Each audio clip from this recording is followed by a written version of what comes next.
Aku tak pernah menyangka keputusanku untuk pindah ke sebuah rumah tua di ujung kota ini akan menjadi awal dari mimpi buruk terburuk dalam hidupku. Aku adalah seorang penulis yang sedang berjuang, mencari inspirasi sekaligus tempat tinggal yang murah di kota kecil ini. Rumah itu tampak sempurna, memiliki sejarah panjang, dan harganya sangat terjangkau. Tak ada satupun alasan untuk menolaknya. Meskipun beberapa tetangga mengingatkanku tentang rumor-rumor kelam yang melingkupi tempat itu. "Mbak Nadia, hati-hati ya, rumah itu punya cerita buruk," kata seorang tetangga saat aku mengangkut barang-barang ke dalam rumah. Ia tak memberiku penjelasan lebih lanjut, hanya pandangan penuh kekhawatiran.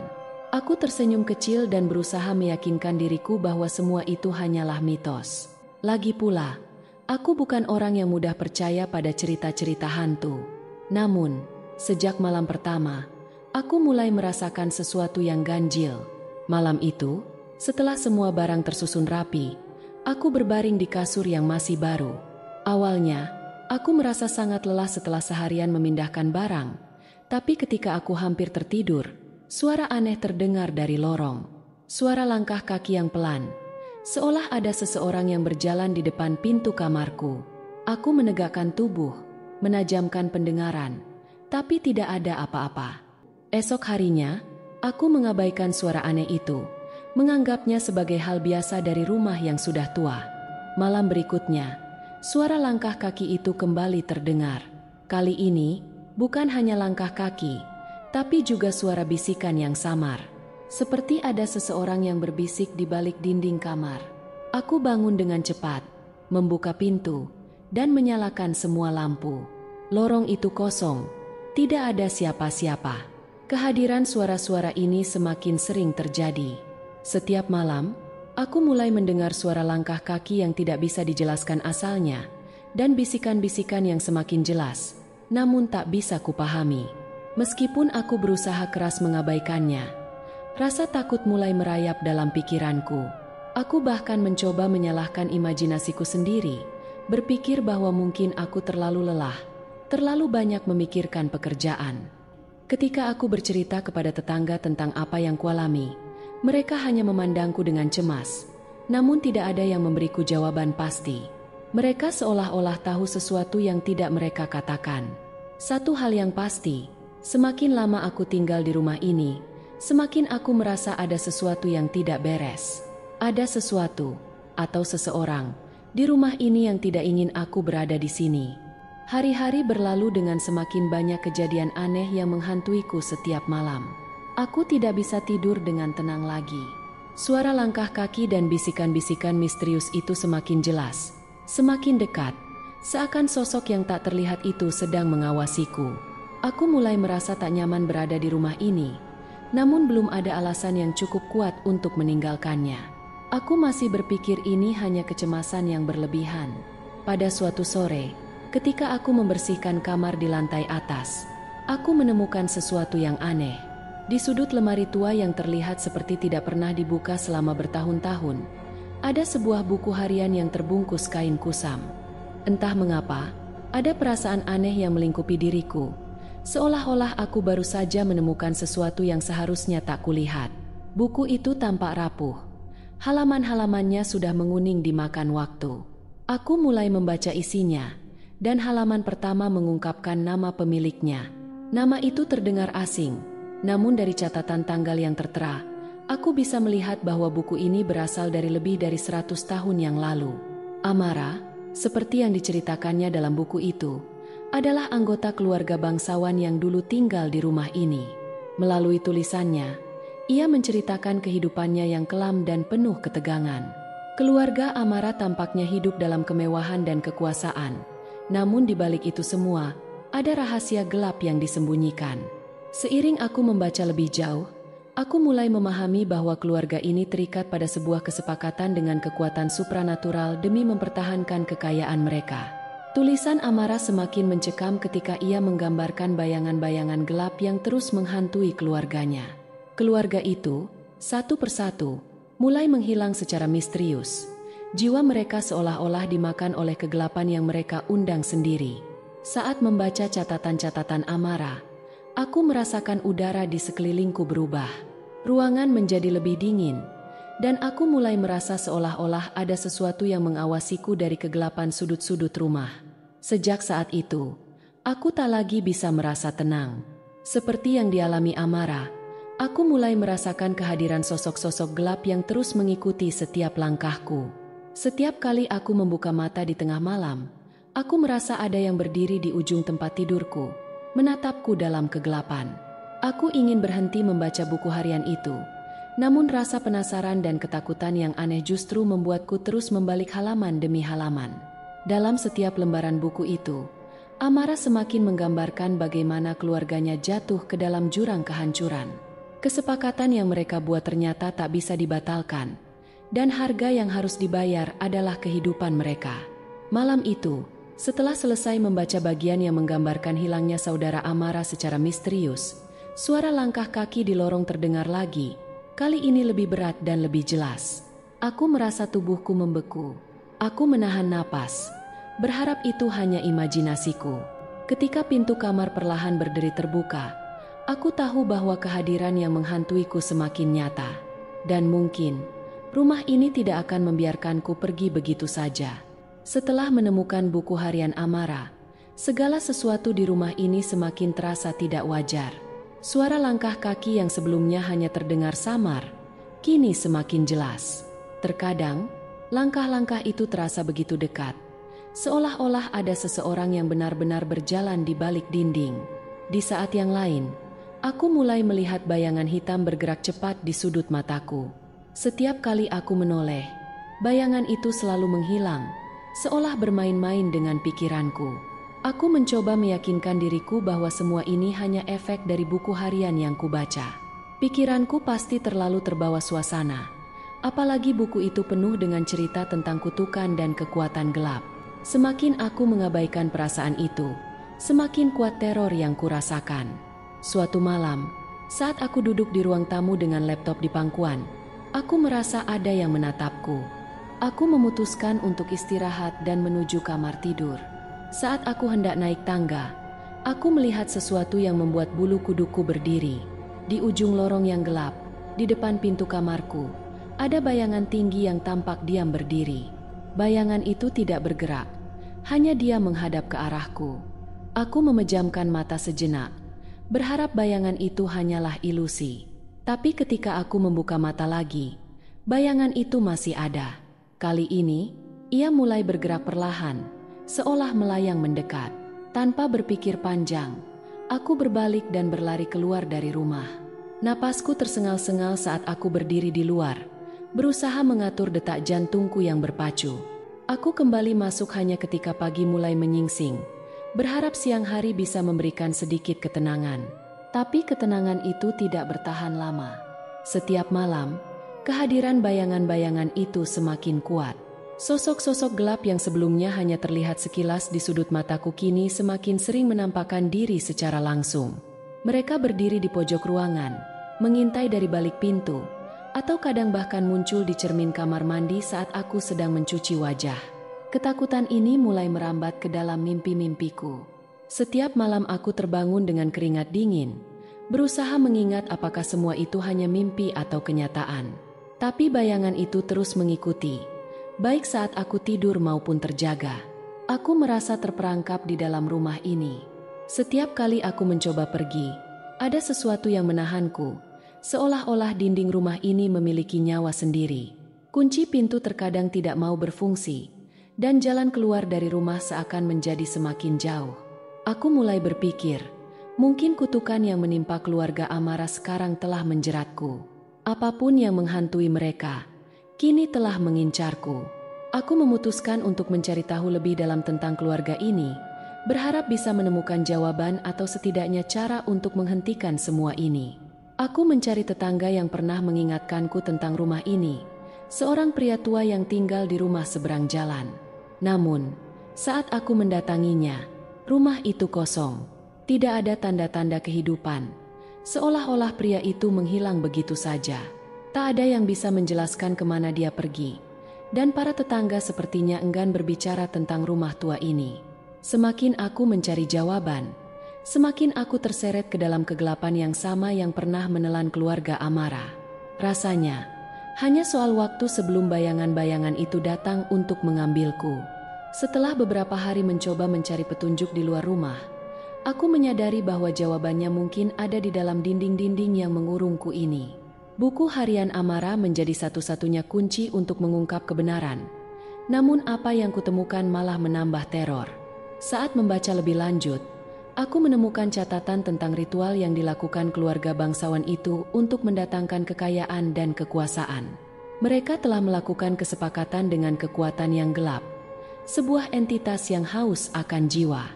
Ritual ini dilakukan secara rahasia di dalam rumah, tepat di ruang bawah tanah yang tersembunyi. Namun, harga dari kesepakatan itu adalah kutukan yang tak dapat dihindari. Kutukan yang memastikan bahwa keturunan keluarga ini akan dihantui dan dimakan oleh kegelapan. Amara, dari tulisannya, mencoba memperingatkan siapapun yang menemukan buku hariannya. Namun dia sendiri tak bisa lepas dari cengkeraman kegelapan tersebut. Rasa dingin menjalar di tubuhku saat aku membaca detail tentang ritual itu. Mereka menggunakan artefak kuno, patung perunggu dengan ukiran misterius, yang disembunyikan di suatu tempat di rumah ini. Jika artefak itu masih ada, mungkin itulah alasan mengapa roh-roh keluarga ini belum bisa pergi. Aku mulai yakin, roh-roh jahat yang kini menghantuiku tidak akan berhenti sampai kutukan ini diakhiri. Keputusanku untuk menyelidiki ruang bawah tanah membawa malapetaka tersendiri. Setelah berjam-jam mencari, aku menemukan pintu kayu kecil di balik rak buku tua. Pintu itu terkunci, tapi seakan memanggilku. Aku berhasil menemukannya dengan mudah. Tangga tua yang curam menurun ke dalam kegelapan yang pekat. Dengan senter di tangan, aku melangkah ke bawah. Jantungku berdegup kencang setiap kali tanganku menyentuh dinding batu yang dingin. Di ujung lorong, aku menemukan ruang kecil yang tampak seperti tempat mereka melakukan ritual terlarang itu. Di tengah-tengah ruangan, ada meja batu yang dipenuhi dengan lilin-lilin mati dan lingkaran tanda-tanda aneh di lantai yang sudah terkikis oleh waktu. Di sudut ruangan, tersimpan sebuah peti kayu tua, terkunci rapat. Saat aku mendekati peti itu, tiba-tiba ruangan menjadi sangat dingin, dan aku merasakan sesuatu mengawasiku. Langkah-langkah samar terdengar di belakangku, namun saat aku menoleh, tidak ada siapa-siapa. Ketegangan di dalam ruangan semakin terasa, seolah-olah ada sesuatu yang sedang menunggu untuk bangkit. Aku mencoba membuka peti itu, namun begitu aku menyentuhnya, sebuah kekuatan tak terlihat menghempaskanku ke belakang. Suara-suara mulai bergema di sekelilingku, bisikan-bisikan yang tak bisa ku mengerti. Kegelapan di sudut ruangan tampak bergerak, dan dari bayangan itu, muncul sosok-sosok mengerikan, lebih jelas dari sebelumnya. Wajah mereka tirus dengan mata hitam yang dalam, menatapku dengan intensitas yang mencekam. Aku tahu bahwa aku telah membangkitkan sesuatu yang seharusnya tidak aku usik. Sosok-sosok itu mulai mendekat, dan aku merasakan berat yang luar biasa di dadaku, seolah-olah mereka mencoba menghisap energiku. Aku mencoba melarikan diri dari ruangan itu, tapi pintu di atas tangga tiba-tiba tertutup dengan keras, meninggalkanku dalam kegelapan yang semakin menyesakan. Rumah ini kini benar-benar hidup, dan aku hanyalah bagian dari permainan mereka. Suara langkah-langkah mendekat semakin keras, dan aku tahu bahwa tidak ada tempat untuk bersembunyi. Saat itulah aku menyadari, ritual terlarang yang pernah dilakukan keluarga Amara bukanlah satu-satunya ancaman. Ada sesuatu yang lebih gelap, sesuatu yang masih hidup di dalam rumah ini, menunggu untuk mengklaim jiwa berikutnya, dan mungkin akulah korban selanjutnya. Langkah-langkah berat yang bergema dari lorong bawah tanah semakin mendekat, dan sosok-sosok yang bersembunyi di bayangan mulai terlihat semakin jelas. Wajah mereka tampak tirus, mata hitam legam, dan tubuh mereka tak lagi menyerupai manusia. Ini bukan sekadar hantu keluarga Amara, ini sesuatu yang jauh lebih mengerikan, sebuah entitas yang bangkit dari ritual terlarang. Suara bisikan halus terus menggema di telingaku, membuatku semakin terhanyut dalam kepanikan. Aku bisa merasakan jiwaku seakan tertarik keluar, seperti sedang dilahap perlahan oleh sesuatu yang tak terlihat. Di tengah ketakutan yang mencekam, satu-satunya hal yang bisa kupikirkan adalah buku harian Amara. Aku ingat peringatan Amara dalam buku hariannya. Dia menyebutkan satu cara untuk menghentikan kutukan ini, menghancurkan artefak yang digunakan dalam ritual keluarga tersebut. Kutukan akan tetap bangkit selama artefak itu masih utuh. Hanya dengan menghancurkannya, siklus kegelapan yang menghantui rumah ini bisa dihentikan. Aku bergegas mencari peti tua yang tadi kulihat di sudut ruangan. Tangan gemetarku mencoba membuka kunci peti itu. Namun sesuatu yang tak terlihat menahan tanganku. Sosok-sosok itu mendekat. Bisikan mereka semakin keras, seolah mencoba menghentikanku. Jika aku tidak menghancurkan artefak itu sekarang, aku akan terjebak selamanya di rumah ini, menjadi bagian dari kutukan. Dengan kekuatan terakhir yang tersisa, aku berhasil membuka peti itu. Di dalamnya, sebuah patung perunggu kecil dengan ukiran yang tampak kuno dan menakutkan. Ini pasti artefak yang digunakan keluarga Amara untuk melakukan ritual terlarang mereka. Aku merasakan hawa dingin yang kuat mengalir dari benda itu, seakan ada kekuatan jahat yang bersemayam di dalamnya. Ketika aku mengangkat patung itu, sosok-sosok yang tadi mengelilingiku berhenti, menatap dengan mata kosong. Aku bisa merasakan bahwa mereka takut akan sesuatu. Takut aku menghancurkan benda ini. Tanpa berpikir panjang, aku melempar patung itu ke lantai. Suara pecahan logam yang memekakan telinga mengisi ruangan, diikuti dengan jeritan panjang dan mengerikan dari sosok-sosok di sekitarku. Mereka memudar perlahan, seolah ditarik kembali ke dalam kegelapan tempat mereka berasal. Cahaya aneh muncul dari tempat artefak itu hancur, sebelum akhirnya menghilang bersama semua teror yang menyelubungi ruangan ini. Seiring dengan hilangnya sosok-sosok mengerikan itu, aku merasakan sesuatu yang lain bangkit, sebuah kekuatan yang lebih tua, lebih kuat dari yang kuharapkan. Kutukan ini, meskipun telah melemah, masih belum benar-benar hilang. Di sudut ruangan, aku melihat bayangan Amara, berdiri diam dengan mata penuh kesedihan. Dia berusaha memberitahuku sesuatu, namun mulutnya tetap tertutup rapat. Aku menyadari bahwa meskipun aku telah menghancurkan artefak, ada sesuatu yang lain yang masih tersisa. Roh Amara belum terbebas, dan kutukan ini belum sepenuhnya berakhir. Saat aku keluar dari ruang bawah tanah, tubuhku terasa lebih ringan, namun ada sesuatu di udara yang masih terasa salah. Rumah ini masih menyimpan rahasia yang belum sepenuhnya terungkap. Aku merasa ada hal terakhir yang harus kulakukan sebelum benar-benar bisa bebas dari cengkeraman kutukan ini. Di luar jendela, malam mulai berganti pagi, tapi aku tahu bahwa perjuanganku belum selesai. Kutukan ini, meski sudah melemah, masih bisa bangkit kembali. Dan kini, aku harus menemukan cara untuk menghentikannya sebelum rumah ini menelan korban berikutnya, atau sebelum aku sendiri menjadi bagian dari kegelapan yang menghantui tempat ini. Meskipun artefak itu telah hancur, aku tahu dalam hatiku bahwa kutukan ini belum benar-benar berakhir. Bayangan Amara yang samar-samar masih mengikutiku, seperti sebuah peringatan yang tak terucap. Setiap langkah yang kuambil di dalam rumah ini terasa seperti membawa aku semakin dekat pada takdir yang mengerikan. Amara tidak berhasil membebaskan dirinya dari kutukan ini, dan sekarang aku dihadapkan pada pilihan yang sama. Aku menyisir ruangan terakhir di rumah tua ini. Di sudut ruangan itu, aku menemukan sebuah altar tua, dipenuhi dengan simbol-simbol aneh yang menyeramkan. Di tengah altar, ada satu benda yang menarik perhatianku, cermin perak kecil yang tampak kuno, terbalut oleh jaring laba-laba. Begitu aku menatap cermin itu, gambaranku di dalamnya terlihat kabur. Bukan wajahku sendiri yang muncul, tetapi bayangan Amara yang menangis dalam kesakitan. Cermin ini adalah sisa terakhir dari kutukan yang masih tersisa di rumah ini, saksi dari ritual terlarang yang memerangkap keluarganya, dan sekarang telah menjebakku. Aku menyadari bahwa untuk benar-benar mematahkan kutukan ini, aku harus menghancurkan cermin tersebut, tetapi melakukannya berarti menyerahkan sebagian dari diriku kepada kegelapan. Amara, dalam bisikan yang hampir tak terdengar, memohon padaku untuk menyelesaikan apa yang tidak bisa ia lakukan. Aku merasa beban berat menekan di dadaku. Jika aku menghancurkan cermin ini, kutukan mungkin akan berakhir. Tapi aku juga tahu bahwa aku tidak akan pernah benar-benar bebas. Sebuah pengorbanan harus dilakukan, dan akulah yang akan menjadi korban terakhir. Dengan tangan yang gemetar, aku mengangkat cermin itu dan menghantamnya ke lantai. Cermin tersebut pecah menjadi ribuan serpihan kecil, Masing-masing memantulkan bayangan Amara yang tersenyum lega sebelum perlahan menghilang. Pada saat yang sama, aku merasakan energi gelap yang telah membayangi rumah ini selama bertahun-tahun mulai memudar. Suara-suara, bayangan-bayangan, dan bisikan-bisikan yang menghantui setiap sudut rumah tiba-tiba lenyap. Saat kegelapan itu perlahan menghilang, aku merasakan sesuatu yang lain di dalam diriku, sesuatu yang tidak pernah ada sebelumnya. Seperti sebuah beban yang menempel di jiwaku, aku menyadari bahwa meski rumah ini sekarang terbebas dari kutukan, aku sendiri tidak akan pernah bisa benar-benar meninggalkan tempat ini.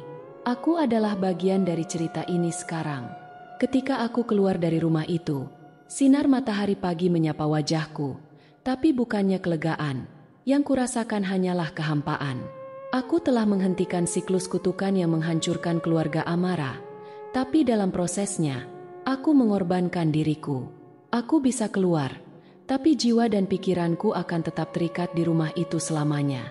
Rumah tua di ujung kota kini tampak tenang dari luar.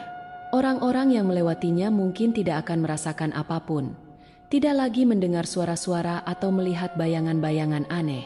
Mereka tidak tahu bahwa di dalam dinding-dinding rumah itu, rahasia kelam tetap ada, dan aku, meski telah bebas dari tubuh fisikku, akan terus menghantui tempat itu sebagai saksi dari pengorbanan terakhirku. Kutukan rumah tua itu akhirnya berhenti, namun jejaknya masih tertinggal dalam diriku. Aku, seperti Amara, kini menjadi bagian dari rahasia yang tak akan pernah terungkap sepenuhnya. Rumah itu mungkin sudah sepi dan terlupakan, tapi jiwa-jiwa yang pernah terperangkap di sana, termasuk aku, akan selalu menjadi bayangan di balik dinding, menunggu siapapun yang berani masuk kembali ke dalam pesona gelapnya.